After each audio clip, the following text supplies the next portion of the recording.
Well, good news, everyone. The A-League men's competition is back. Because of that, it's been coming around since Friday. And of course, it comes after the Brisbane Roar and Adelaide United had a 1-1 draw, and also Sydney FC defeated Melbourne City, followed by Perth Glory and Western United. And also Wellington Phoenix and the Western Sydney Wanderers had a 1-1 draw. But of course, it's every derby day today, and because of that, it's of course two of them.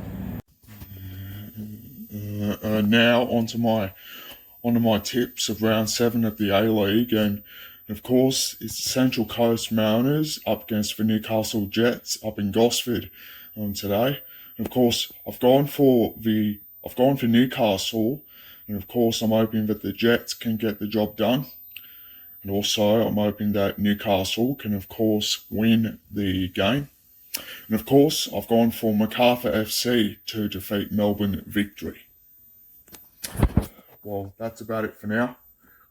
And make sure, good luck. Now let's go back to July 2000, and of course it was the time when the Knights won the Harold Matthews Cup, and of course it was just a spectacular one for many up at the Energy Australia Stadium, which was known as Marathon Stadium. Despite the cold conditions, it was a relatively warm reception for both sides. Coming off the back of a membership drive by the Knights at Marathon Stadium, the club was swamped with more than 1,000 keen to sign up, and many stayed for the junior clash. But still, there was some in the crowd with divided loyalty. The Knights' successful Harold Matthews Cup winning side hadn't played together since April, but hooker Michael Ennis remembers which way to the line, denied once, but once offered a second chance, it was Newcastle up 6-0. New Zealand then turned on the attack, but some bustling defence and blistering speed of Todd Mulville was too much. Once the winger was in the clear, it was try time once again.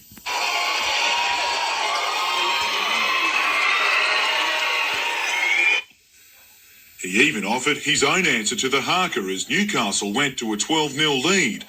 The young Knights began charging through holes all over the place.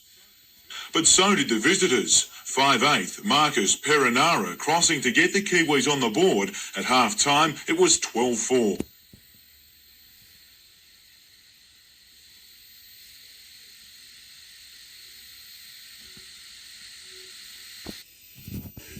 After 2 days of play, the competition leaders won the right to play for the championship at Belmont.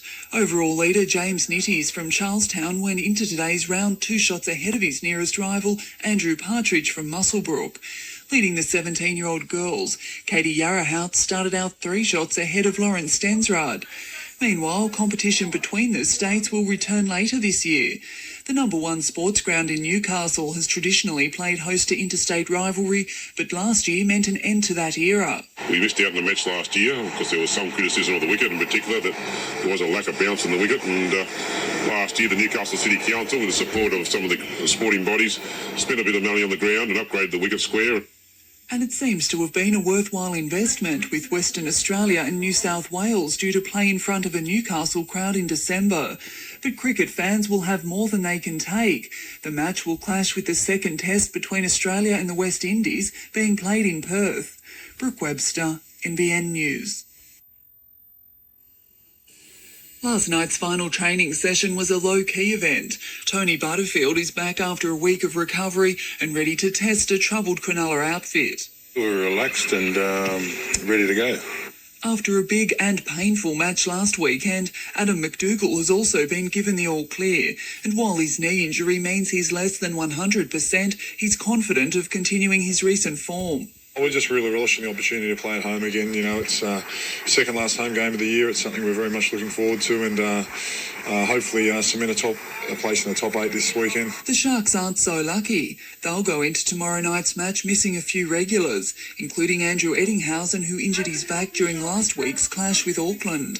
But while the Knights are keen to capitalise on the Sharks' misfortune, it'll be a wary though confident side running onto the ground tomorrow night. Sharks are strong. They've got a few of their key players out, but they've brought in some very competent reserves, so it'll be a tough game. Meanwhile, there's still no word on Adam McDougall's future. Brooke Webster, NBN News. Greg Owens says he loves helping young kids at soccer clinics, but his passion for the game will probably be at its highest next week when he lines up for selection in the Australian under-20s youth team. It's the first time the 19-year-old Breakers star has had the chance to try out for a national team, and although he's looking forward to the experience, he's philosophical about the prospect. There's always, like, next year down to 21s and stuff like that, so, you know, there's always something else to aim for, so it's not very disappointing if you don't make it. It is, but you've got to look to bigger and better things. Alongside him will be teammate Chris Tanchevsky, who was picked for last year's lineup and knows that patriotic feeling. I think it's an honour for any person to be represented for their country, and I mean, you know, when you put on the green and gold strip to go training, it's just a good feeling. Meanwhile, in NBN soccer, Belmont Swansea host South Cardiff tomorrow, while Adamstown, Highfields, Edgeworth, Hamilton and Maitland all play at home on Sunday. The Eastern Districts clash with Singleton, and the Wanderers' trip to the Bay highlight an interesting round in Newcastle Rugby Union tomorrow. While in Tooheys Cup Rugby League, ladder leaders Waratah take on Cessnock in the feature local league match this weekend. On Sunday, old rivals West and South meet at Harker Oval. Catherine Turner, NBN News. Katie Yarra-Howitz began the final day of the championships leading the under-17s age group. Not far behind and keen to make up ground were Marissa Polius from Beverley Park, Lauren Stensred of Queanbeyan and Casey Henshaw from Hawk's Nest. Casey found touch early in the day, but it wasn't enough to beat Katie, who won her 5th state age title in her final year as a junior. Meantime, in the boys' competition, a battle loomed between Muswellbrook's Andrew Partridge and Charlestown's James Nitties. James's putting didn't let him down, and the rest of his game proved solid too. He won the championship in a playoff with Andrew after 2 holes. Catherine Turner, NBN News. Western Suburbs made their intentions clear from the start, running away to a 10-0 lead in the first 10 minutes. Brett Cullen was more than happy to extend it to 14. South Newcastle were desperate to put points on the board, but just couldn't translate their efforts into tries. But eventually they found a winning formula and quick hands. That sparked South's enthusiasm, who crossed again minutes later. With a slender 16-10 lead, Scott Connolly gave West some breathing space just before half-time, going into the break ahead 22-10. It was all Western Suburbs in the second. They never gave their opponents a look at the try line, keeping them scoreless while they piled on the points. Brett Cullen chipped in with his second 4-pointer, helping West to a decisive 48-10 victory. Catherine Turner, NBN News. Tumana Tahu has had nothing but compliments after his 2-try performance against the Sharks at Marathon Stadium last Friday night. It's a world away from the devastation the teenager felt after the two met in Shark territory in April, his performance then well below par. It was pretty disappointing for me to, just make a lot of mistakes and that, but I'm just glad I started it. So was the rest of the team, as Tahu rose to the occasion in a reshuffled lineup after injury ruled out Matthew Johns. Camera shy off-field, the 19-year-old let loose after scoring the first of his 2 tries. 5'8" Matthew Johns trained with the team this morning, still testing out the calf muscle strain, which has sidelined him for far more games than he'd like. The Knights take on the Tigers in round 25 this weekend down in Sydney. With just 2 rounds remaining, they look an almost certainty to make the final series. Victory in both would give them a greater chance of playing at home, and the crowds at Marathon Stadium have proved a compelling factor in the past. Catherine Turner, NBN News. It's touchdown for the latest offering in kids' TV. The 4 brightly coloured characters are from the planet Zircos and have arrived on Earth ready to explore and learn. The Zircos Kids is the idea of Maitland-based writers Bob and Melva G. They say most of the outdoor adventures were filmed in the Lower Hunter, helping to make this program stand out from the rest. And also we have lots of original music. All our songs are created for each episode and all our rhymes are created for each episode. So we like to think they're unique. The 26-episode show has already been sold to 38 countries. It's been on the air in Singapore for the past 6 weeks, and so far the response has been encouraging. Because there is an educational or subtle learning aspect to the Zircos kids that parents quite enjoy and quite like. Travelling the marketing road with the TV program are the soft toys and educational merchandise. There's even a website. And the Australian launch is scheduled for next week. It commences on NBN, which covers quite an extensive area, 10 o'clock each morning.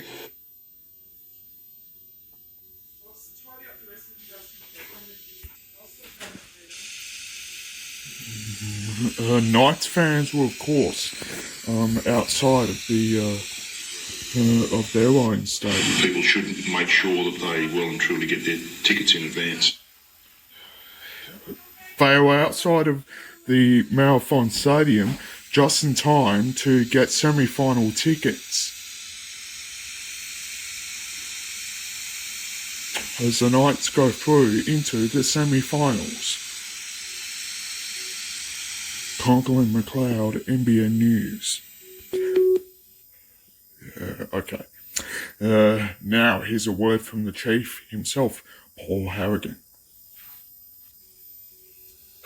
Well, if last week's intensity is a sign of things to come in the next month, then the semi-finals is going to be a tough affair. For the first time all year, we saw a tangible lift in the intensity in what has been a long, drawn-out year. Across the board in games featuring final contenders, there was a real step up on the physical side of things. But it was particularly evident in the Tigers v Newcastle and the Parramatta v Sharks matches, where David Penner again suffered neck injury, which could see the end of his career. The tackle by Andrew Pearce was dubious at best and received a 1-week suspension, which is a little hard to work out. I've got to say, Mitch Healy has been Cronulla's best and fairest, but delivered one of the worst elbows I've seen in recent times. Although he claims it wasn't deliberate, it still amazes me how he only got 3 weeks. And Danny Medeiros won't be starting this week for the Newcastle Knights. Club doctors ruled him out after receiving this hit from Chiriako Mesha.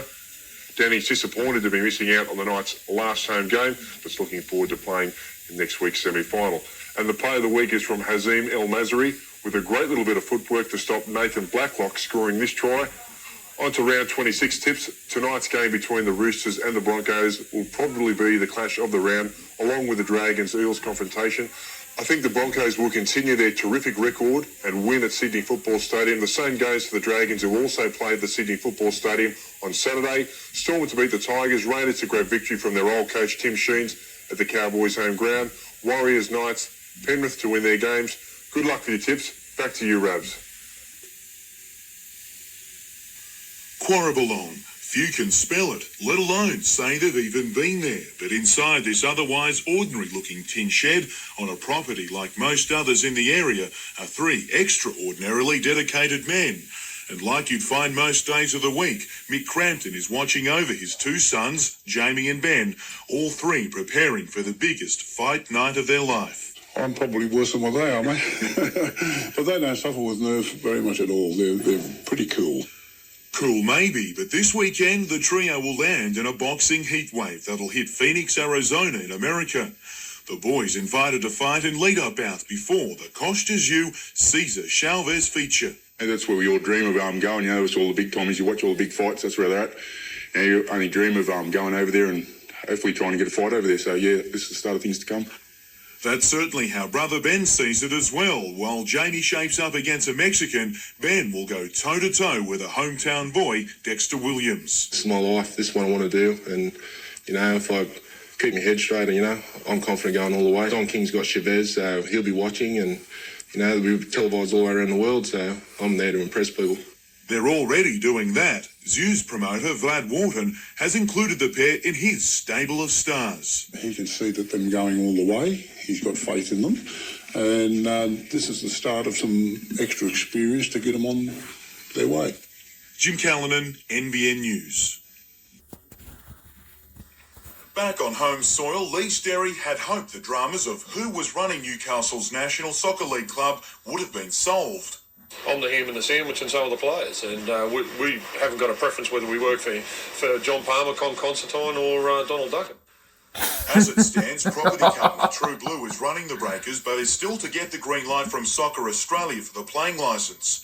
Major shareholder John Palmer met with Soccer Australia officials overnight, but must provide additional financial information before the board makes their decision. Hopefully that'll be by Sunday night. At the moment, I'm working for John Palmer. That's the way I consider it. He's the one that's meeting the financial side of the club, and as I say, he's meeting the commitments of the players, and he's paying us on a weekly basis, and been first class in doing it. The player front looks much more decisive, with Brad Widgerek and Mark Wilson signing up today and talks continuing with 4 players from rival NSL clubs. However, veteran star Andy Harper is yet to make a decision on his future. I know Northern Spirit chasing very hard for a position on the field, but also growing into a position off the field next year, and I'd like to see Harps in that area in Newcastle myself. Jim Callanan, NBN News. Everyone starts off on the same line, but it doesn't take long for the young guns to pull ahead. The star attraction in the 9 to 11 years 80cc race was Australian junior champion Luke George from Cessnock and Dean Hibbard. For 5 laps of the 1.5 kilometre course, it becomes a mixture of dirt, dust and adrenaline. Every race, even the club day, is pretty prestigious to a rider. They're out there to win and, anything. They're just so serious. Time for the big boys to stand up and deliver in the 250cc division, and right from the start, Cessnock's Glenn Ostergaard showed the others how it's done. The checkered flag was waved for Glenn in a Cessnock 1-2-3, ahead of Gavin Walter and Hayden Cornish. To a different kind of track where the real kind of horsepower was on display at Newcastle Showground in the Oakwood Show Jumping World Cup qualifier. Jeff Bloomfield won the event, finishing the course in 50.9 seconds. The team of 10 will travel to Sweden for the World Cup in April. Catherine Turner, NBN News. Both West and Curry struggled for most of the day, but Curry managed to score a whole lot of points. But meanwhile, West continued on their attack. And of course, Western Suburbs managed to score a whole lot before winning the game. And of course, Curry failed to do so. But thankfully, Western Suburbs managed to win. Conglin McLeod, NBN News. 2 teams, of course, right up in the NBN Soccer League. And of course, it's Zooey up against their rivals, South Cardiff. And of course, they both had to do what they had to do, kick a lot of goals. But of course, thankfully, no drama came right throughout the game. But of course, there had to be a match winner. Conglin McLeod, NBN News.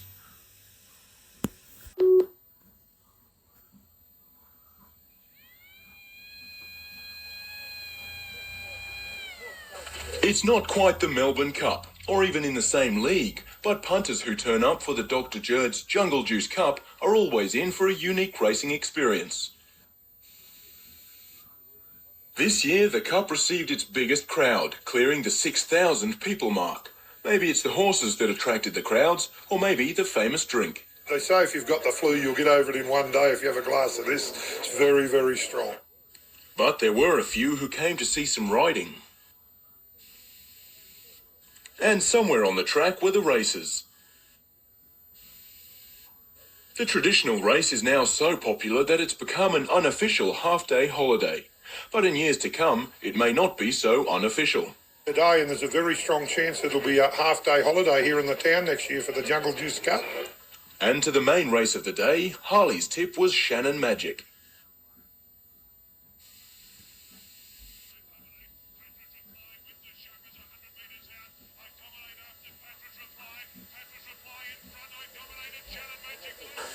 Patra's Reply paid $11.10 on the nose. I Dominate came in second with Shannon Magic running in at $1.10.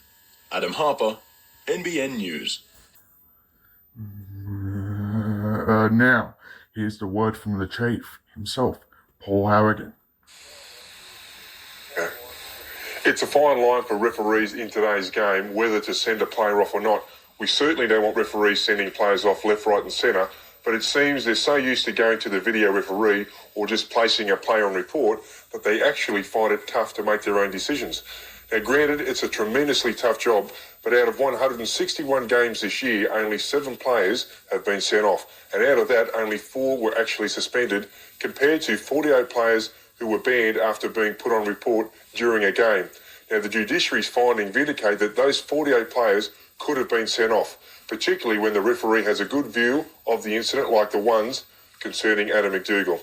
Now, to the tale of 2 champions, Laurie Daly ushered out of Bruce Stadium like a king with a tremendous victory, with Brett Mullins and Dave Ferner by his side. Andrew Ettinghausen, meanwhile, tore his hamstring last weekend, and at this stage may not have the same opportunity to bid his fans farewell at his home ground. He deserves much better than that. Now, round 24, first up, tonight's game between the Knights and the Sharks. The Sharks have a few players out with E.T., Treaster, Long and McKenna, but the Knights have a good record at home against the Sharks, who have only won 1 game at Marathon Stadium, and that was 5 years ago. The Eels and the Raiders, and some people are suggesting that the Raiders are hungover from last week's victory.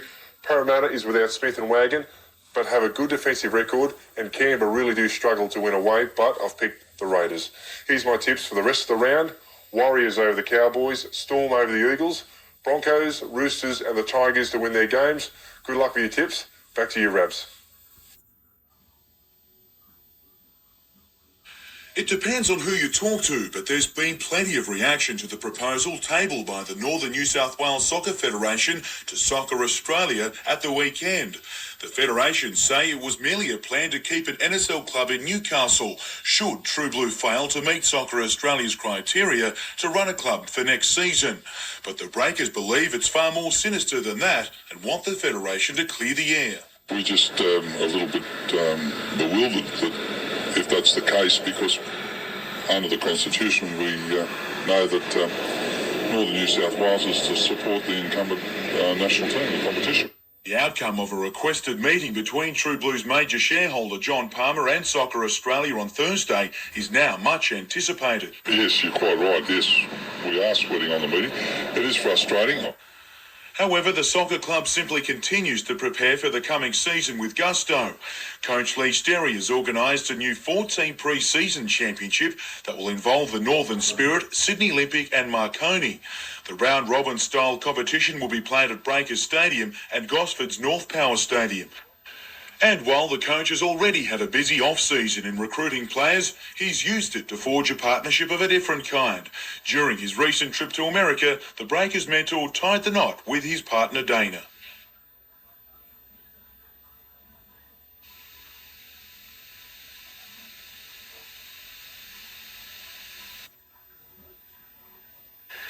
The shocking head-on collision occurred just north of Raymond Terrace on a wet Sunday evening late on the 15th of March 1998. Then 26 years old Jason Hoare lost control of his Suzuki Swift, and moments later a crash claimed the life of his front seat passenger and girlfriend, 20-year-old Kimberly Gilchrist. Today in Newcastle District Court, the Sydney man pleaded not guilty to 1 count of dangerous driving occasioning death. In opening submissions, the Crown alleged the accident happened because Hoare overtook other vehicles in a situation where it was unsafe to do so, and that he failed to keep a proper lookout for vehicles. The charge can attract a maximum jail term of 10 years. Evidence continues tomorrow. Helen Kapelos, NBN News. There were some old faces at Knights training today, but none happier to be back than Ben Kennedy, the Blues back rower, to make his return from an ankle injury this weekend. But he's the first to admit he's far from 100%. Gone and got advice off 2 doctors, and they said basically give it a go. You know, obviously I need a couple of painkillers to run around and play.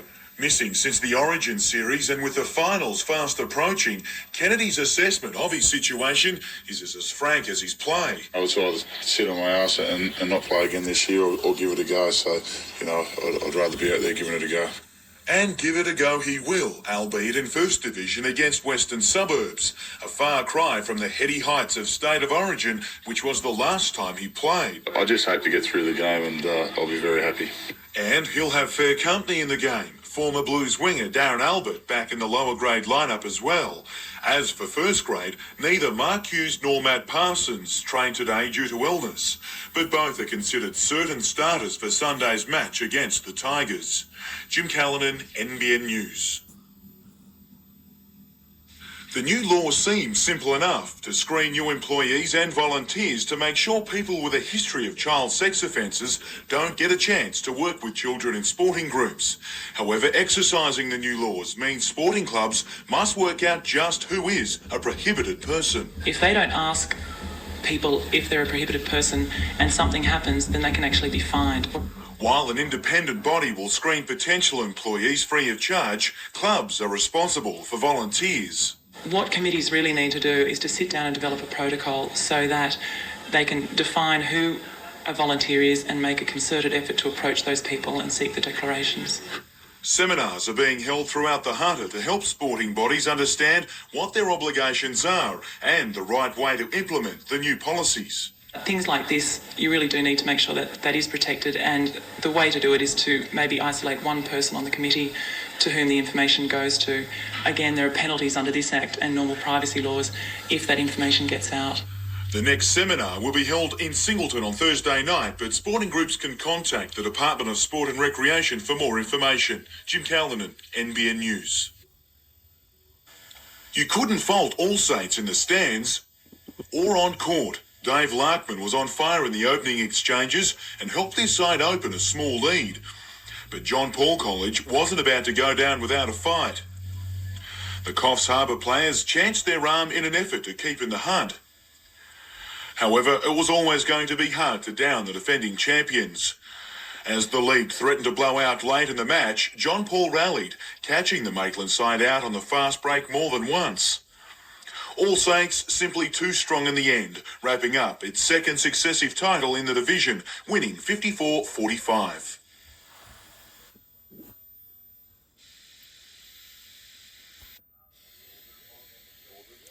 Northern piled on the pressure early, and while the Blues' first cross was called back, there was no mistaking the second. The Cheetahs clawed back through a great try and an even better conversion, but then it was the Blues' turn again, courtesy of Shane Leilota.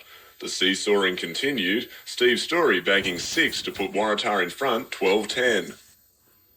A Blues penalty made it 12-all at the break, but not before another disallowed try. A third early in the second act attracted plenty of anger from their fans, the Cheetahs though keeping their cool to snare a 1-point lead. A massive Mark Jones penalty kick reversed the deficit, but not for long, Michael Reid putting the Cheetahs 19-14 in front.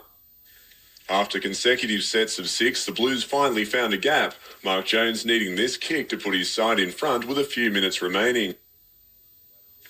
The latter leaders taking the match 19-18. Scott Armstrong was barely 18 when he and his sister headed home after a night out on the town. It was a decision that cost 23-year-old Kim her life after the Suzuki Sierra her younger brother was driving smashed into a power pole near Hexham. A blood test showed a blood alcohol level of 0.154, a result in the high range category. During sentencing in Newcastle District Court today, Judge Coulahan said he had no choice but to impose a full-time sentence. The 19-year-old was jailed for 18 months with a non-parole period of 6 months and was disqualified from driving for 12 months. The judge said there's no doubt he will suffer for the rest of his life with the death of his sister on his conscience, and that the real victims are the other members of his family who are obviously going to suffer a double tragedy by having a jail term imposed on him. Helen Kapelos, NBN News. At 191 centimetres, or around 6'3" in the old scale, Daniel Proctor has often stood head and shoulders above his rivals. But the 18-year-old is still trying to reach new heights and make the Australian under-22 squad. Unbelievable. I mean, I was in the under-20s last year and learned a lot from that. And I feel as if I can take that learning experience into these tryouts. The Maitland teenager has made the initial squad for the team that will contest the World Championship, but he's under no illusions as to the task ahead. To make it, he'll have to survive at least 2 selection camps and beat some of the NBL's best rookies. It's just one of my goals, and hopefully just keep working hard, and hopefully get it. In more National Soccer League movements, Newcastle's Troy Halpin has left the Perth Glory but won't be returning to the Breakers. Instead, he's signed with Sydney Olympic. And Newcastle 10-pin bowling ace Amanda Bradley has returned from the US Open tournament as the best-placed amateur, finishing 6th overall. The only Australian invited to compete, the result has pushed her a step closer to taking the sport up full-time on the rich American circuit.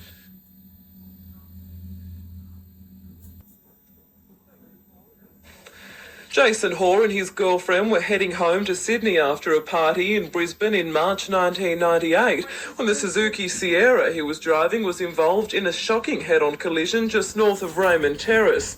Longtime friend and partner 20-year-old Kimberly Gilchrist died moments later, Hoare suffering serious injuries which included the removal of his spleen and a badly broken jaw.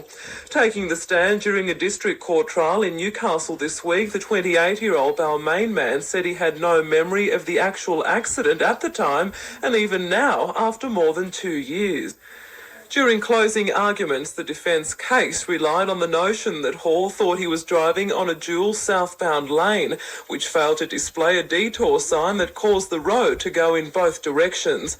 But the Crown argued the evidence suggested he had ample time to pull his vehicle over, especially if he'd seen a set of headlights coming towards him. Today in Newcastle District Court, a jury of 8 women and 4 men deliberated for more than 4.5 hours before finding him guilty of dangerous driving occasioning death. Sentencing submissions begin tomorrow. Helen Kapelos, NBN News. The new legislation has the best intentions at heart to protect children from abuse, but those laws will place greater responsibilities on administrators. Seminars like this one conducted last night at Newcastle are educating clubs on their new duties in terms of screening new workers and volunteers. Meanwhile, in basketball this weekend, the Newcastle Hunters have a big round in the State Premier League basketball. It's 2 plays 3 as the men take on Bankstown, while the 4th-placed Hunter Women's meet the number 2 ranked Bankstown side. Round 15 in Newcastle Rugby League sees South Newcastle play Cessnock at Marathon Stadium tomorrow, while Lakes host Waratah. On Sunday, Curry will be out to end a losing run against West. It's the final round in NBN soccer this weekend, with Cessnock and Maitland fighting for finals berths tomorrow, while 2 games on Sunday could well decide the top placings, with Edgeworth at Broadmeadow and Hamilton at home to the Gunners. In Newcastle Rugby Union, Hamilton is looking to confirm its semi-final chances against Maitland, while the Wanderers and Merriweather will resume their traditional rivalry as well.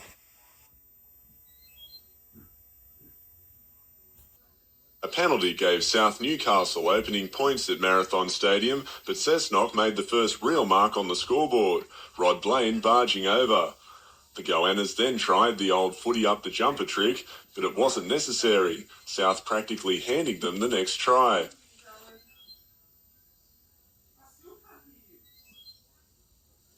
The Lions finally responded courtesy of first-grade debutant Jamie Batty, but Cessnock scored again to lead 18-8 at the break.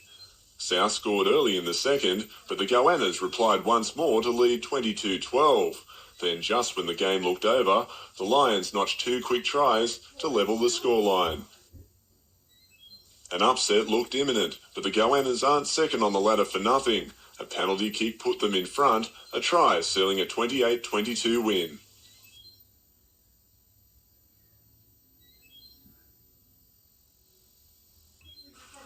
Waiting to hear from Soccer Australia, the Breakers have been contacted by irate fans who are fuming the code's governing body hasn't made a decision. It was hoped one would have been reached at the weekend, but late today there was still no word.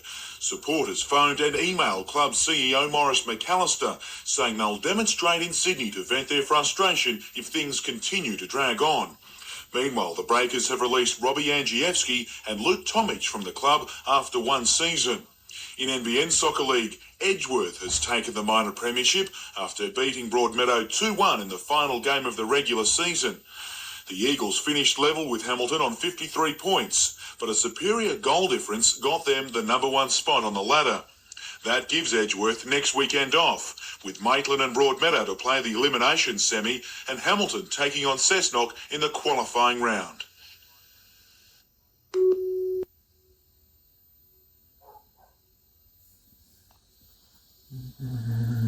There's only one place that you cannot have a pitch invader on, that is Marathon Stadium. And of course, there's only one good thing that you have to do. Have a lot of finals, but have a lot of semi-final tickets. Year 2000 now, you can't have like a scoreboard blacking out and lights going off and all that sort of thing. So it has to be rectified and make sure it's right for the semi. And of course, the Knights will have just that. And of course, the Knights will have a home semi-final clash with the Storm. Congal McLeod at NBN News. When Senior Constable Reardon arrived at the scene of a domestic dispute in the Lake Macquarie suburb of Fishing Point in April, he came face to face with the man who almost took his life. I was just taking a recce, just in the garage, seeing where he was, seeing if we could eyeball him. And unfortunately, he was looking at me before I looked at him and had me lined up, shot. Graham almost bled to death when the shotgun blast severed a main artery in his arm. But 7 operations and 3 months later, he was back on light duties at the Charlestown Police Station today, being welcomed by the region's top brass. He's had tremendous support from Dell and from his own family and from the police community generally, and that's been very impressive to see the sort of tremendous support he's received. We don't get a lot of feedback, I suppose, from the public saying we're doing a good job or whatever, but every now and again you do, and it just goes to show that people do appreciate us. Meantime, Newcastle officer Mitch Harvey has been named Constable of the Year at a ceremony in Newcastle today. The 28-year-old who joined the force 10 years ago was voted in by his peers. You never know what's going to come up next. That's probably why I joined the police. And the people you work with too, you couldn't meet a better group of people to work with who are pretty genuine people. Paul Lobb, NBN News. The Knights have never denied having an extra man on the field against Parramatta, but they've always questioned the $10,000 fine imposed for the breach. Thinking it was excessive, Newcastle believe they can now prove it and have issued a report to the NRL to back their claims that also raise serious questions over the interchange system. Part of our argument is that the NRL do have to tighten up on the sequence of how players are replaced. Replacing is simply not what coach Warren Ryan could do given the efforts of his 2 young wingers. Lenny Beckett hasn't put a foot wrong all season, while Tamana Tahu's most recent performance has raised the bar for Darren Albert, who'll now continue his comeback this week in First Division. I didn't think it was right to drop either Lenny or Tamana, and so Darren's been the one that's got to go back and have another game in seconds. Tahu slots back onto the wing with Matt Gidley returning to the centres as a fit Matthew Johns returns at 5/8. The pack survived a round without serious injury, while Paul Rohihi grabs the vacant spot on the bench. And the Knights believe Adam McDougall is close to signing, so long as they agree to let him trial with American football sides, should he be invited. It's just a matter now of fine-tuning the legal aspects of the contract. Okay, now here's the word from the chief himself, Paul Harrigan. The 2000 player poll was released this week with Andrew Johns voted the game's best player by his peers, that also provided the selectors with some food for thought on the kangaroo halfback job, given Brett Kamali has it at the moment.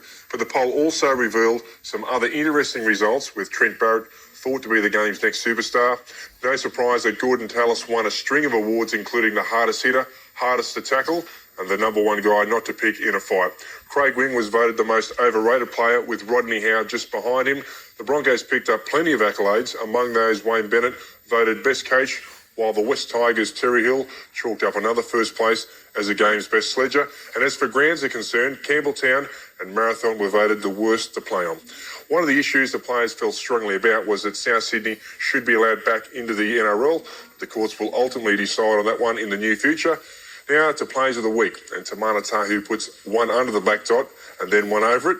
You're on fire, T. And a slam of a different kind with Rodney Howe, who was sent off for this hit on the already battle-scarred Jeff Tuvey. Just another one for the collection, Tubes. 2 tips for round 25, and tonight, the Storm to beat Canberra, the Broncos over the Warriors, Penrith over the Eagles, Roosters, Sharks, Knights, and Bulldogs to win their games.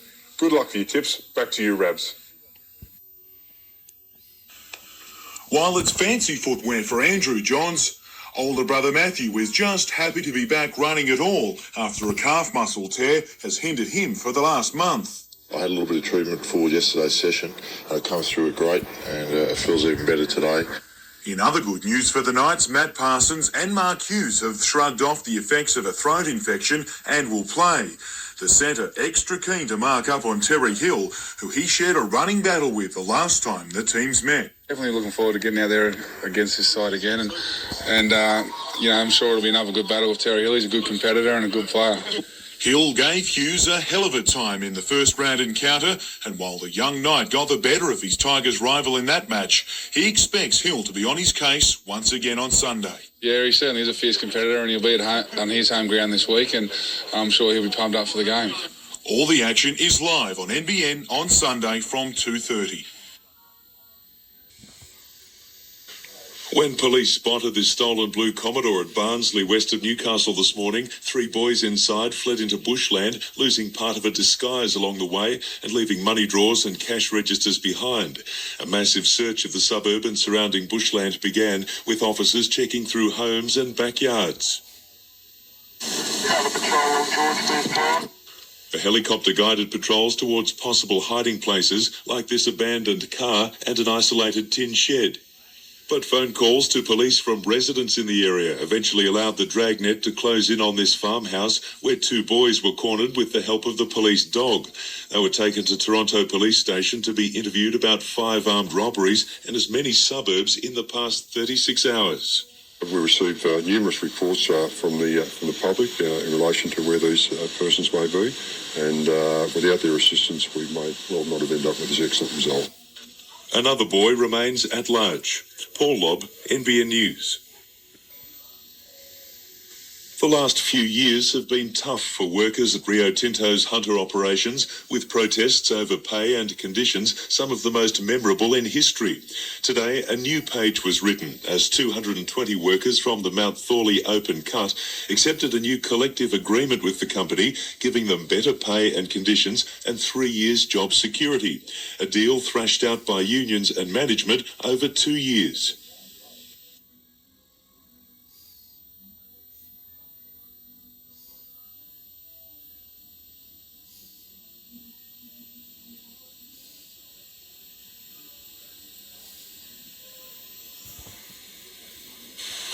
The deal raises the average salary at the mine to close to $100,000 in exchange for 12-hour shifts.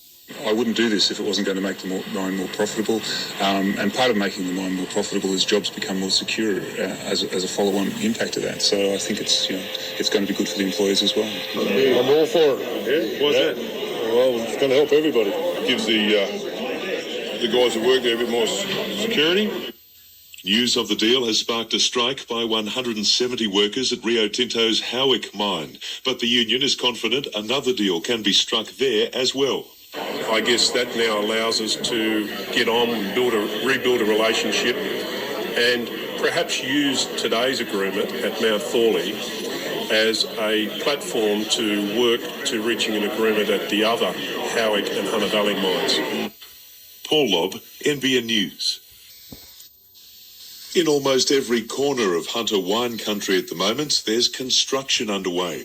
Cessnock Council says it doesn't have enough town planners to process the influx of development applications. At the moment, Council has $1.5 billion worth of developments before it. That's mainly out in the vineyards, and it all equates to jobs. The $100 million Cypress Lakes Resort is one business joining the boom with the opening today of a new health and beauty spa. The $3 million price tag of the new complex has caused no stress for its owners, who are confident of capturing the lucrative weekend escape market. Because no one else offers anything like this around. So, we'll have the largest facility within this district. And also a lot of people need to get away from Sydney in their hectic lifestyles, and it's 2 hours drive. More than 1 million people now visit the vineyards each year, and with 2 separate $400 million developments on the verge of approval, business is booming. It reflects back into the town itself because people come to the vineyards to relax and have a good time, and then they want to see what the city's like, and of course they spend their money at our new shopping complexes. Paul Lobb, NBN News. Tony Butterfield was there when Newcastle first ran out into the Sydney comp in 1988, but he'll be the last to get caught up in what will be an emotional Sunday afternoon. In my position as captain, I don't think I can afford that luxury. While the crowd will almost certainly be a sellout, Barts will also play in front of many of his former teammates, with an old boys' day attracting plenty of support. At this stage, there's just too much on. There's too much at stake, and we can't afford to take our eye off the prize. And coach Warren Ryan couldn't agree more. We're too close to victory to start, getting distracted now. The coach can't find any reason to replace teenage wingers Tahu and Beckett either. Both hold down the wing spots in an unchanged backline.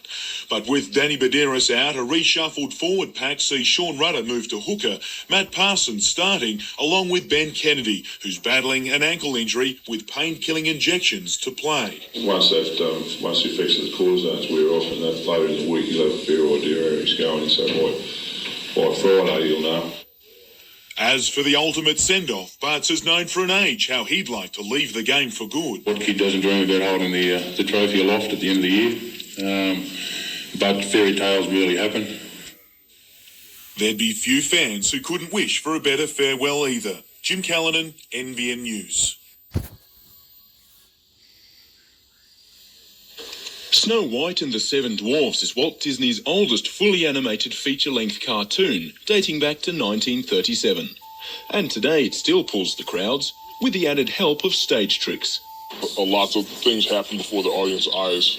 Things don't happen behind stage, and then it appears. It actually happens on the ice. It makes it more magical. Newcastle will be the last Australian booking for the show on its current tour, as it heads to China shortly. The show uses more than 40 skaters from across the globe in a $12 million production. We encourage the children and the parents and the grandparents to scream out, "Don't do it, don't eat the apple." When the hag comes out, we encourage them to boo her. We really want audience interaction with the show. The show runs until Sunday. Meanwhile, the Civic Theatre will open its doors tonight on another show, The Beauty Queen of Linan. The news that story was on, did you hear of it? It's a dark comedy about a daughter who is unable to live her own life as she takes care of her mother. Set in Ireland, the show uses 4 actors, including one-time Novocastrian Maggie Kirkpatrick. The show can be seen at the Civic Theatre until Saturday. Adam Harper, NBN News. It wasn't quite the French Open. In fact, it was barely tennis, but the real smashes came yesterday against the Tigers. Danny Badeiras was knocked out after copping a hit from Cherry Mesher. Stretchered off, the Night Hooker was cleared of serious injury today, but may now sit out for a week with concussion. Club hasn't got a policy on knockout jobs, so I'll have to see it. I'll leave it up to the doctor. I'll go on his word, but it would be pretty handy to have a bit of a rest leading into the semis. However, he'd dearly love to play on Sunday in what could well be the last home game for several players, including Matthew Johns and Tony Butterfield. That'll be the only reason I play. If it was just a normal game, I wouldn't, but it's going to be a great occasion.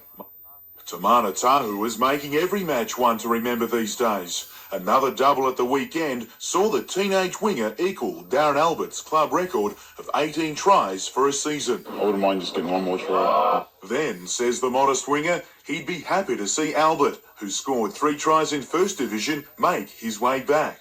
I'm just hoping for him to get his form back and get as fit as he can and probably get ready for the finals, and I'll be happy just to be on the bench. The best bet for Sunday's match may to be call ahead for tickets, as it's already tipped to be a sellout.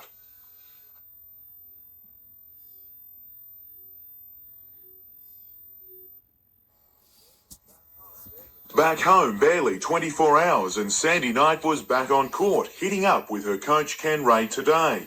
It's this type of training, up to 5 days a week, that saw Sandy upstage some of America's leading teenage players and exceeded even her own expectations. Yeah, I did a lot. I played the best tennis I've ever played, and I had a really good win. 2 junior titles and a win over the US number 3 sparked interest from American colleges. But the 16-year-old would also love to return and train with her famous tennis uncle, Peter Doohan, the Novocastrian who beat Boris Becker at Wimbledon. It was. I trained with him practically every day, except when I was playing tournaments. and training with him was really good. He could pick up on lots of little things and teach me lots of new stuff as well. At Broadmeadow, it's the Combined Catholic Colleges State Basketball Championship. The two-day event began today with the Hunter's own All Saints College boys side from St Peter's Maitland scoring a win against Penshurst Marist College 60-54 and followed that win up with a 61-50 win this afternoon. Finals are tomorrow. And while it might not be the surf lifesaving season, branch and state IRB champs Nobbies have added to its stable of craft with the launching of a new boat in honour of club stalwart Al Gordon.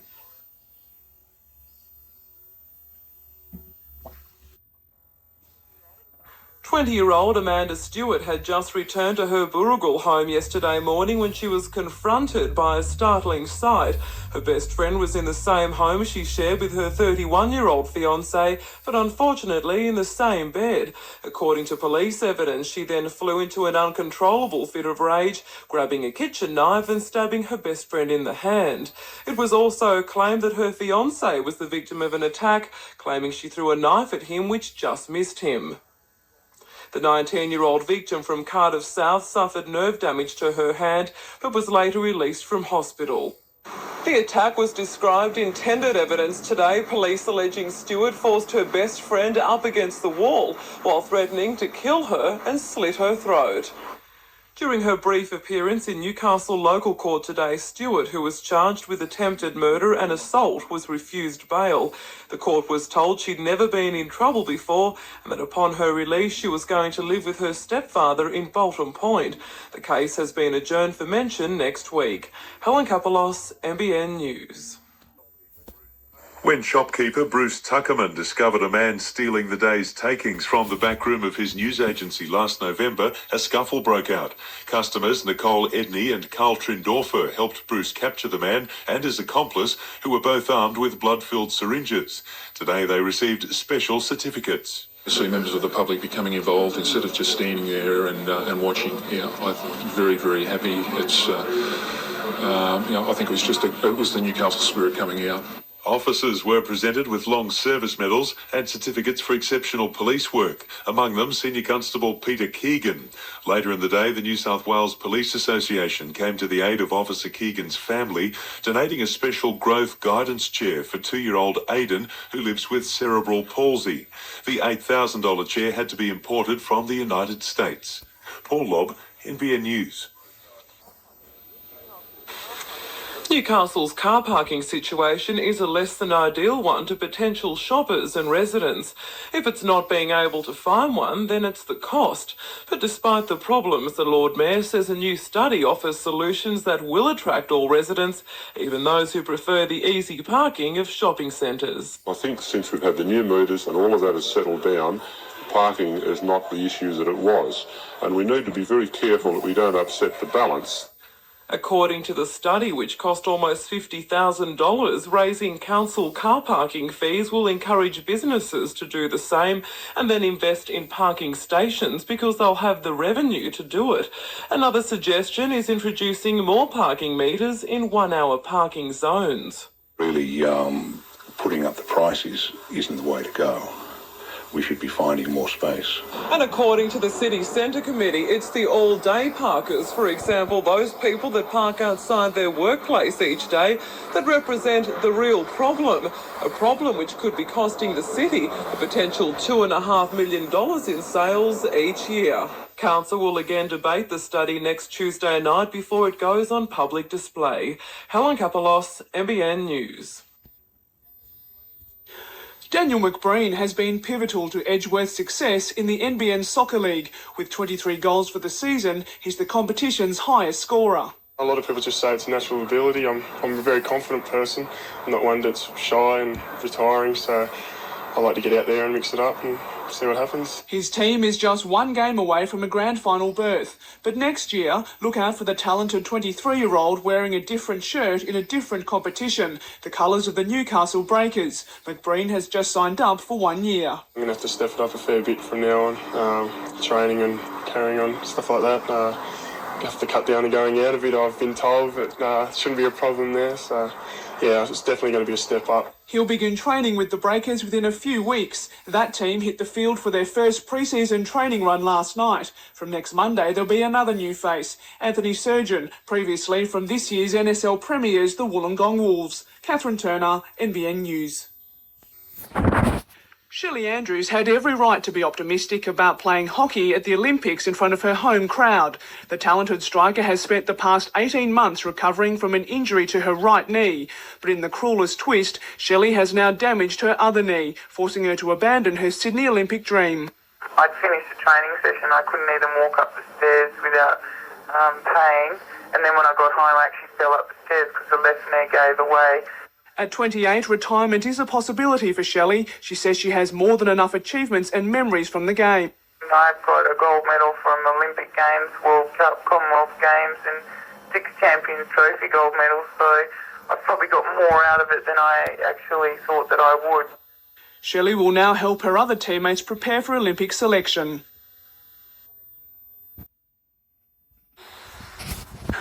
D-Day for Hunter Paralympians, 17 making it into the 240-strong squad.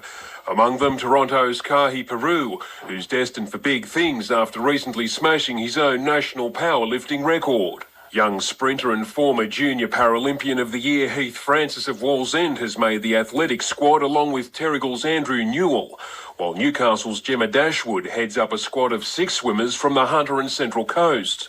Others to make the squad include swimmers Alicia Jenkins, Stuart Pike, Kira Ocass, Melissa Wilson and Elizabeth Wright. Brett Roworth and Mark Whiteman are there for sitting volleyball, while there'll be 5 players from the Hunter and Central Coast in the standing volleyball team. And colourful women's wheelchair basketball Elizal Tesh is also bound for Sydney 2000.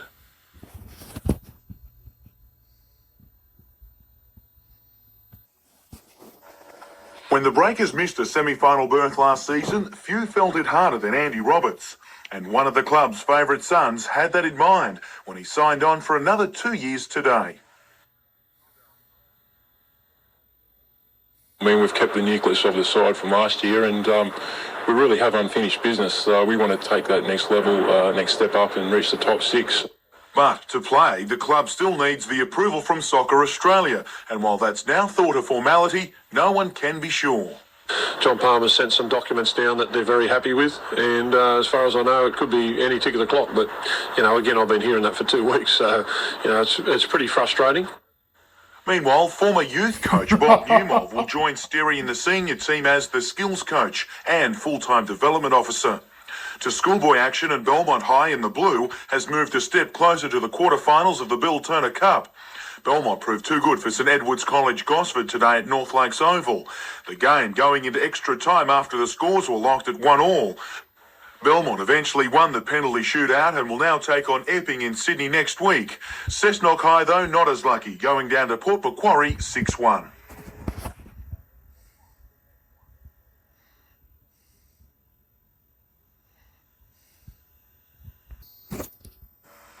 Francis Xavier was hot from the opening whistle. It didn't take long before the first try came to winger Ryan Turton, who scored in the corner. A 4-0 lead was soon 10 when Anthony Tupou steamed onto a great pass from Ryan O'Connor. The finish was great, but O'Connor's delivery deserved another look. Francis Xavier targeted the left-hand edge with deadly accuracy. Centre Joel Rawlins grabbing the first of his 2 tries for the game. In a match where tries featured, defence was also a highlight. And when Rawlins grabbed an intercept, it was as good as over at half-time. The centre's fake set it all as he raced away to score. Xavier winning by 20, a full replay on NBN tomorrow morning. 4 games tomorrow in Newcastle Rugby League with the best at Cessnock, where the Goannas will host the Northern Blues, while on Sunday West head to Toronto. It's semi-final time in NBN Soccer League with Maitland and Broadmeadow fighting for survival tomorrow, while Hamilton plays Cessnock on Sunday for the right to meet Edgeworth in the major semi-final. And former Wildfire and Singleton boy Tim Rapp has been signed up by the New South Wales Waratahs for the coming Super 12 season. Now a halfback with Sydney Club Southern Districts, Rapp is one of 35 players on contract with the Tars, which will be coached by Bob Dwyer.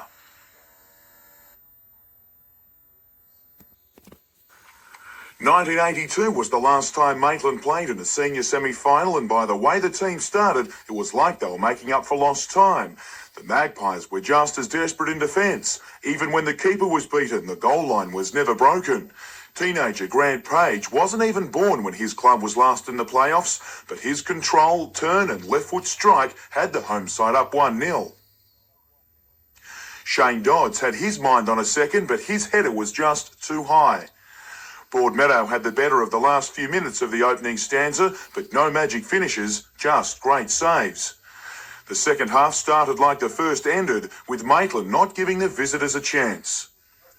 Maitland only had a taste for more goals, and Duncan McElveen had the first bite from a set piece to land a 2-goal lead.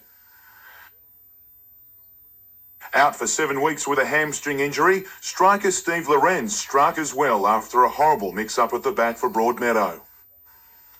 However, it didn't look all that good at first for the goal scorer. Cramping up, Lorenz got over any soreness with a clinical finish for the home side's fourth and his second, Maitland winning 4-0.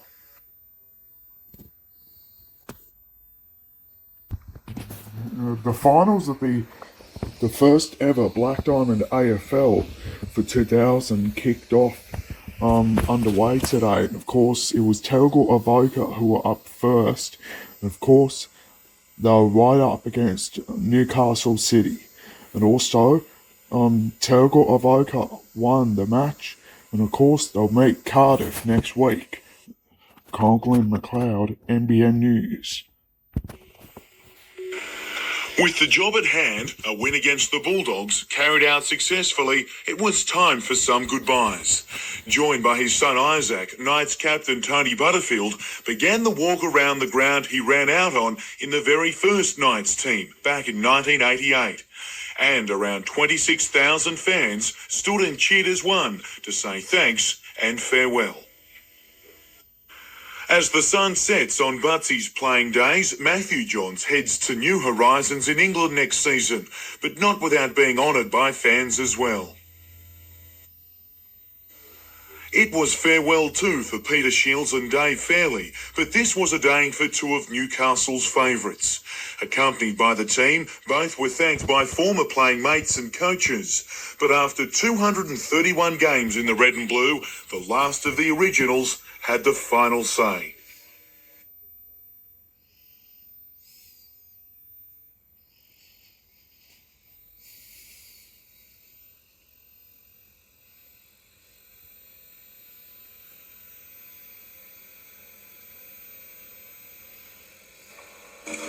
A joint message from the pair also read loud and clear that this farewell may just last to grand final day. Jim Callanan, NBN News. Tony Butterfield left the sweat and toil of the midweek training paddock for the clean-cut corporate image of the Knights captain. Over 500 sponsors in attendance to provide a special farewell for the man who served just one club for 13 years.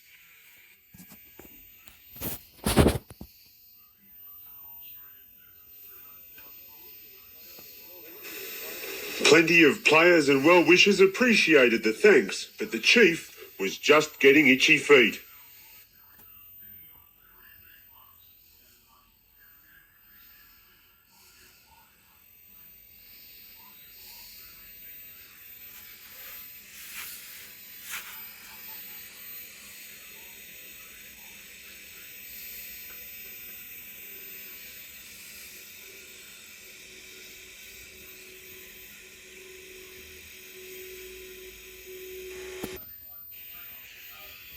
After 6 months of being concealed in Mum Holly's pouch, the newest addition to Blackbutt Reserve's koala family today had a taste of the outside world. But the excitement was barely worth raising an eyebrow over when you've had as many kids as Holly. Holly's the oldest koala we've got here at Blackbutt Reserve, and she's actually she's carrying her ninth baby in the pouch at the moment. So we originally thought it was a 10th, but records shown to me show it's the 9th, so it is very special to us. Almost 100,000 people visit Blackbutt Reserve in Newcastle each year, the koalas delighting onlookers and staff, especially when there's a new arrival. It is exciting. We can't wait for them to come out. And they're going to be a really big crowd attraction as well. The yet-to-be-named youngster won't be on show to the public for a few weeks yet, but in the meantime, there are still plenty of stars willing to steal the limelight. Paul Lobb, NBN News. Newcastle has its injury concerns heading into Sunday's clash with the Bulldogs. Top of the list is Ben Kennedy, who's still troubled by an ankle injury. Oh yeah, I'm going to play. I'm obviously pretty confident getting through the game, otherwise I wouldn't risk it with the semis coming up. I just feel like I need a first-grade game under my belt. Neither Lenny Beckett nor Glenn Grief took much part in today's session with niggling leg injuries, but both will play on Sunday. Tamana Tahu, however, is definitely out. He failed a fitness test on a hamstring strain, and that means Darren Albert has grabbed another chance at the top grade. It's a fair replacement, actually. Another who'll be with the team on Sunday is 7-year-old Dylan Gollidge. He beat several thousand other entries to win the Night for the Day prize. It's destined to be an emotional day with farewells for Peter Shields, Dave Fairley, Matthew Johns and Tony Butterfield. And everyone knows the best present would be a win. There'll be time and place for that, and it's welcomed, and the players will respond to the appreciation and the support that the crowd gives the guys. But that can be after the match, and hopefully after we win. And the match will also be a return of sorts for Jamie Feeney. A Musselbrook junior, Feeney has made a home for himself with the Bulldogs and will start against Newcastle on Sunday. Jim Callanan, NBN News.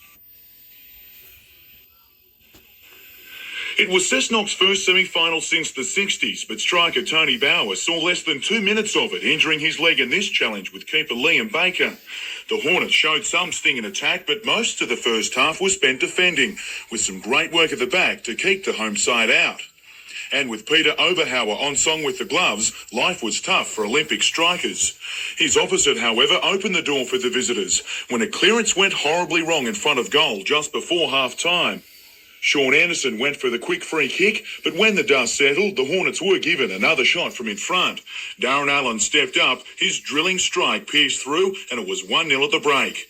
It stayed much that way for the second half until Trent Austin had a shot from outside parried away, but Hamilton did get their goal.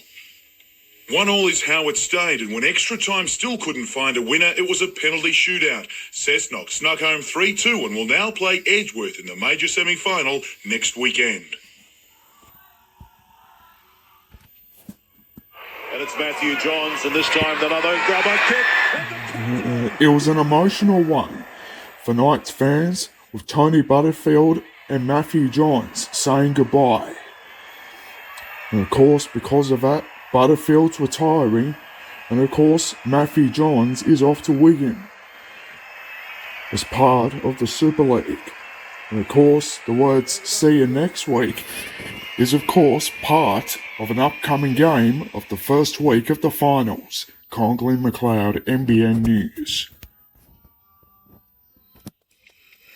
It was smiles all around for an extended Knights first grade squad that went through its recovery session today. Some needed it more than most, with Matthew Johns nursing a badly corked thigh. A situation of discomfort, and I think over a short period of time it'll loosen up quite well. Injury aside, the 5/8 believes mental toughness is the real key in semi-final football. Unless you're right up for it mentally, and you can handle the pressure, then sometimes you can be left short. That's also the side's frank assessment of their performance yesterday. The opening 20 minutes highlighted Newcastle's form of late, a mixture of everything. Players all know that we didn't play a real good finals knock yesterday, and we've got to improve on that against Melbourne. And just who'll play against Melbourne is another question. Danny Medeiros will return to the pack this weekend, forcing a reshuffle, while the three-man battle for 2 wing spots between Darren Albert, Lenny Beckett and Tamana Tahu continues. I think I might try and even drag a few people into the selection process for this one, because it's important that we get a few heads on it. And the rush for tickets to Saturday's semi-final at Marathon started early today, with many braving the morning cold to make sure they have their ticket. Failing health means John Hales uses a motorised scooter, and while he can travel virtually anywhere in his home suburb of Stockton, he can't board the ferry to cross Newcastle Harbour to the city. Able-bodied travellers simply pass him by. No way I can get down those stairs, or anybody that's in a chair can get down those stairs. Barry Purtell is in the same boat, unable to board the ferry since suffering a stroke 5 years ago. I used to love going over to town when I was mobile, but not now. After years of lobbying without success, Legal Aid has now stepped in, threatening to take Waterways and Newcastle Council to court in a bid to have wheelchair ramps installed on both sides of the harbour. In the federal court, there's provision for class action of at least 7 people make it a class, but we understand that there are a fair few people, and possibly in the hundreds, who would be affected by this. Stockton people shop in Newcastle. We don't have local shops anymore, such as clothing shops, dentists, an optician. So we rely on Newcastle, and all the people in Stockton who have disabilities are no longer accessible to the ferry. The case could take 2 years to reach the courts. Newcastle Council, who's responsible for the City Wharf, says it's likely to have upgraded it by then. Waterways 2 says work is planned. But in the meantime, the locals must wait. And if you can't use the ferry, well, you're stuck in Stockton. Not that it's a bad place to be.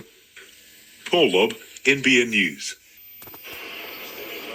If there has been a one-on-one battle Andrew Johns has been waiting for all season, it's Saturday's matchup with Brett Comorley. Bloody as it is. I've been looking forward to this one for a while, and I'm sure Brett has.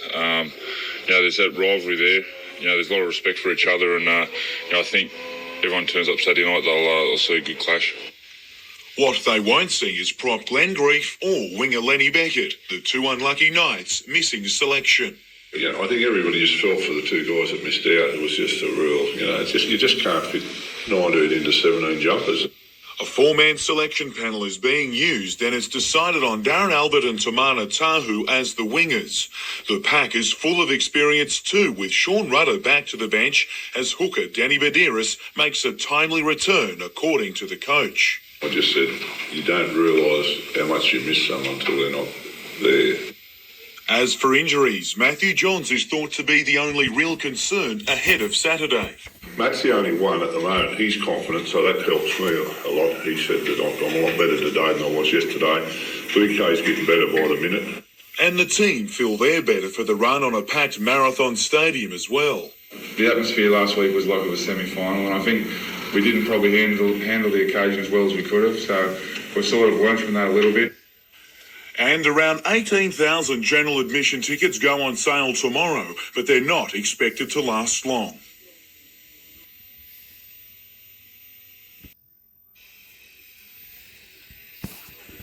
Penalty shootouts are not every soccer fan's ideal way of finding a winner, but it was fitting the 2 stops Cessnock skipper Peter Oberhauser pulled off in the thrilling shootout against Hamilton got Cessnock the win after he had a great day in front of goal. That result means the Hornets play Edgeworth in the major semi-final this weekend, while Olympic play in the sudden death minor semi against Maitland. Waratah has maintained a 2-point buffer on the field in Newcastle Rugby League after round 16 action. There is a real battle for 5th place with just a point separating Curry and the Northern Blues with 2 games left. In Group 21, Aberdeen has upset Premier Scone to reach the grand final. The Tigers won the major semi-clash 20-16, with Scone to meet Corindai next weekend for another crack at making the decider. And Wallsend motorcyclist Rob Jones has beaten some of the world's finest and bravest motorcycle riders in Canada to finish 3rd in the World Stunt Motorcycle Championships. The world's 2nd largest passenger catamaran must be in New Zealand by the end of the week to meet charter commitments. But a strike last week at the Four Jacks floating dock has delayed the project by 2 days, upsetting the vessel's builders, Incat. The company should have thought of that. This is not new to them. We've had a number of discussions with the senior management over the need to improve their relations with their employees. 270 union members downed tools last week, upset with the way they were treated by supervisors. They were ordered back to work by the Industrial Commission, but the damage had been done. While 4Jack's management wouldn't speak to us on camera today, they did say the dispute had upset their relationship with the Topcat Ferry Company, possibly jeopardising the prospect of future work for the port. I think the long-term options for 4Jacks is to busily set about improving their relations with their employees. Paul Lobb, NBN News. A year after setting the Australian record for riding the most winners in a season at 207.5, Alan Robinson has topped the chart again with 186. This year snuck up, and I was lucky to get away with it, with the injuries and that I've had, so it's nice. I'm not giving it back. But the season included many things, including 2 horrific race falls, the first at Tamworth in May, another a month later at Kembla Grange. Neither fall seriously injured him, nor stopped his desire to ride, but they did make him take stock of what waits for him at home, and this season will definitely be not as busy. I'm getting out it for my daughter, and the new one, and my wife. Got a few other little things that I'm going to chase this year, not in racing, but I'll still going to ride a bit. I enjoy it, I love it. That was shown at Muswellbrook today, where he rode in 7 of the 8 races. His best, though, was a second in race 3, just beaten on the line.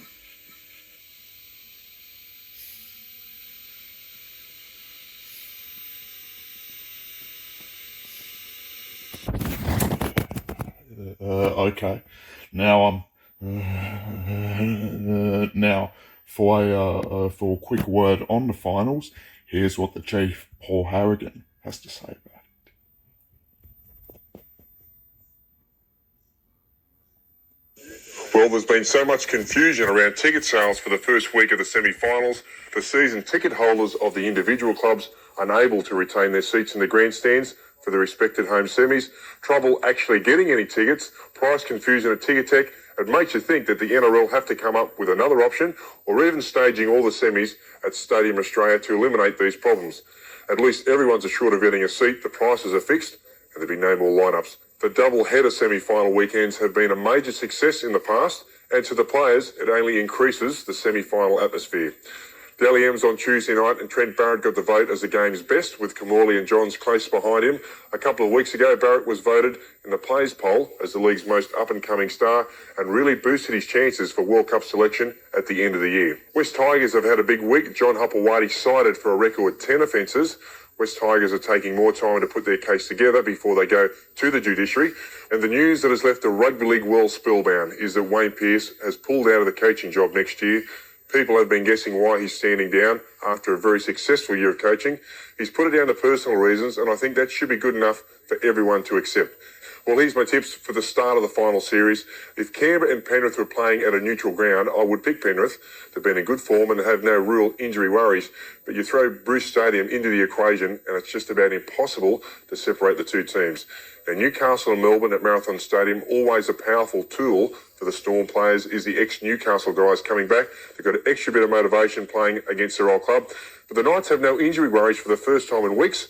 I think they can do the job. Roosters v Parramatta. I've gone with the Roosters to win narrowly, and Brisbane and the Sharks match will be much closer than people think. The Broncos deserve to be clear-cut favourites. That's it from me. I'll see you guys next week. The 200th game for Edgeworth keeper Dean Conway had everyone dropping by. But the occasion got the better of Ian Tressida, missing what he'd consider a gimme.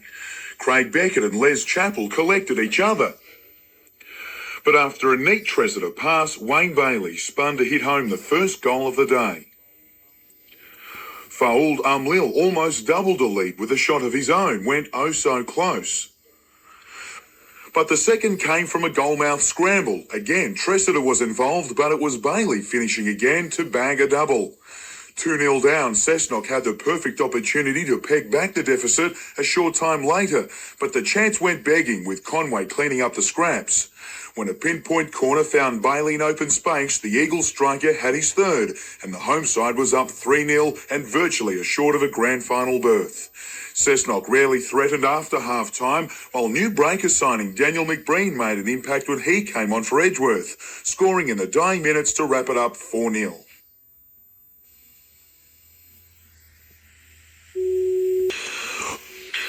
For a team trying to keep things low-key, an open session at their new training ground couldn't have been a greater contrast. It was one of the few opportunities for fans to see the Knights at work as players wait for Saturday week. Everyone wants sort of a piece of it, so it's just a matter of keeping your preparation the same, but really trying hard to knuckle down and just, thinking about this one game. We've got to stay tuned on this game we got, or we're not going to be there. A bonding session is where they'll be later in the week, away from public scrutiny. Everyone wants to talk about it. If you just go down the shops, people asking, who do you think you're going to play? Do you think you can win the grand final? So just get out of town for a day or two. We're going to get together and maybe sit around and set some goals out. A new contract is what Paul Rahihi is after, but it looks that will be likely only if he can find work as well. I'd really like to stay here, and I'd like to stay for a couple of years. I don't want to just stay for 1 year. So if the job's going to help me to stay here for a couple of years, then yeah, I'd like to stay. In the team at the expense of Glenn Grief, Rahihi has found his way into a final series just a year after slogging it out in Melbourne's feeder club. Would you imagine 12 months ago you'd be in the position you are now? No, I didn't actually, especially this close to the grand final. I never would have thought I'd be here. And for David Fairley, some overdue recognition for what's already been a fantastic season, winning the Footy Show's Prop of the Year award overnight. Jim Callanan, NBN News. Since the story of shop owner John Lee's brush with the law hit the news this week, he's been deluged with hundreds of calls from other business people. It's been overwhelming. The phone's been ringing off the hook. I haven't had one negative thing. It's just congratulations. The law should be changed. It's become clear that his case is not an isolated one. The owner of this car dealership just up the road from the video shop has had 12 cars stolen in the last 2 years, including another 2 vehicles just this morning. A law-abiding business person like myself can only be pushed so far. The problem is getting so bad that the Newcastle and Hunter Business Chamber has launched a TV ad calling for help. We want greater policing. We want tougher fines and prosecutions. And we want it now. Mr. Lee and 2 of his supporters met with the local police inspector today. The 3 emerged with a fresh resolve to report all minor crime quickly. Because the discussion we had in there today with the police indicated that they are relying a lot on that reporting system. And if people don't report that petty crime, they're getting skewed figures. I'm concerned that how far I go before I do something that is against the law myself. Don't wish to. That's why we're over here talking to the police to say, look, how can you help us? Because we do need help. Maitland needs help. Paul Lobb, NBN News. Of course, after the break, we'll have a look at the sporting highlights from August 2000.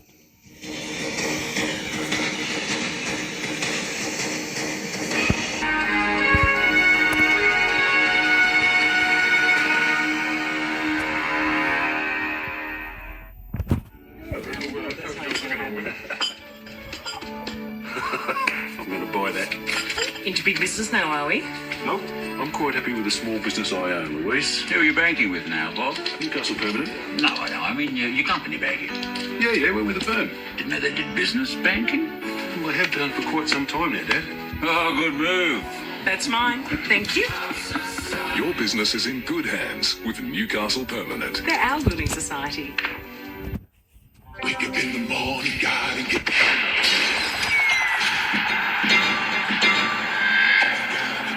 because the Herald is the best way to start your day.